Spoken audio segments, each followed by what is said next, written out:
মহাকাশে যদি এমন একটা জায়গা থাকতো যেখানে মানুষ বসবাস করবে, মহাকাশ জীবন উপভোগ করতে পারবে, তবে কেমন হতো? সায়েন্স ফিকশনের মতো এখনো মহাকাশে শহর গড়ে ওঠেনি, তবে বাস্তবে মহাকাশে আছে মানুষেরই বসানো স্পেস স্টেশন। স্পেস স্টেশন হলো এমন এক বিশাল মহাকাশযান যা পৃথিবীর কক্ষপথে ঘুরে বেড়ায়, আর সেখানে মানুষ দীর্ঘ সময় ধরে বসবাস ও গবেষণা করতে পারে। এমন একটি স্পেস স্টেশন হলো আইএসএস বা ইন্টারন্যাশনাল স্পেস স্টেশন। 1998 সালে এই স্টেশন বসিয়েছিল মার্কিন মহাকাশ সংস্থা নাসা। কিন্তু এই স্পেস স্টেশন আর মহাকাশে থাকবে না, বরং এর পরিণতি হবে প্রশান্ত মহাসাগরে।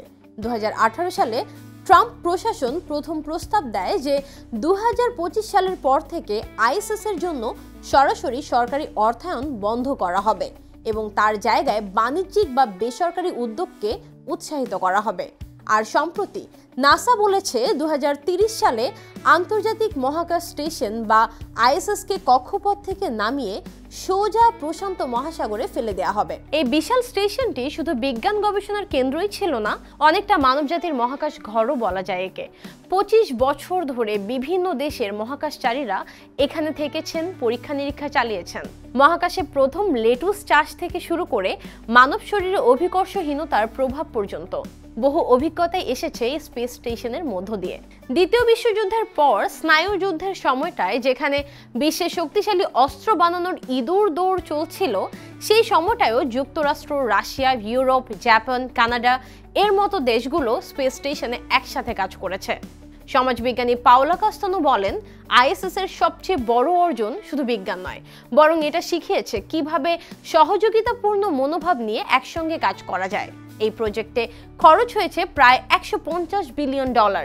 এছাড়া শুধু নাসাই প্রতি বছর এর পেছনে খরচ করেছে প্রায় $3 বিলিয়ন।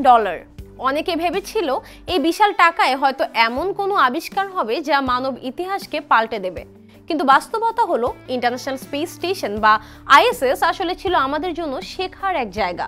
আমরা শিখেছি মহাকাশে কিভাবে বাস করতে হয়, কাজ করতে হয়, আর ভবিষ্যতে চাঁদ বা মঙ্গল গ্রহে বসবাসের জন্য কিভাবে প্রস্তুতি নিতে হয়। কিন্তু নাসা সম্প্রতি ঘোষণা দিয়েছে এবার থেকে তাদের নিজস্ব কোনো স্পেস স্টেশন থাকবে না, বরং এই সুযোগ তুলে দেওয়া হচ্ছে শুধু বেসরকারি কোম্পানিগুলোর হাতে। নাসার এই নতুন প্রজেক্টের নাম সিএলডি বা commercial low earth orbit destinations. এর অধীনে Axiom Space, Blue Origin, Star Lab এগুলোর মতো প্রতিষ্ঠানগুলো মহাকাশে নিজ নিজ স্পেস স্টেশন বানাবে। গবেষণার পাশাপাশি মহাকাশ পর্যটনও হবে সেখানে। তবে অনেকে বলেছেন এতে বিজ্ঞান নয়, ব্যবসায়ী হবে মুখ্য। আবার অনেকে ভাবছেন এই সিদ্ধান্তের পেছনে ট্রাম্পের কোনো দীর্ঘমেয়াদী পরিকল্পনা আছে কিনা।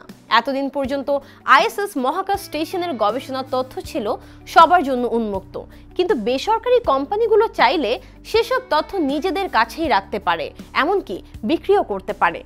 মহাকাশ গবেষণা এখন তাই এসে পড়েছে নতুন যুগে, নতুন প্রশ্ন নিয়ে। নিজেদের অস্তিত্বের রহস্য কি আমরাই খুঁজতে থাকবো, নাকি এবার মহাকাশও হয়ে যাবে এক ব্যবসায়ের বাজার?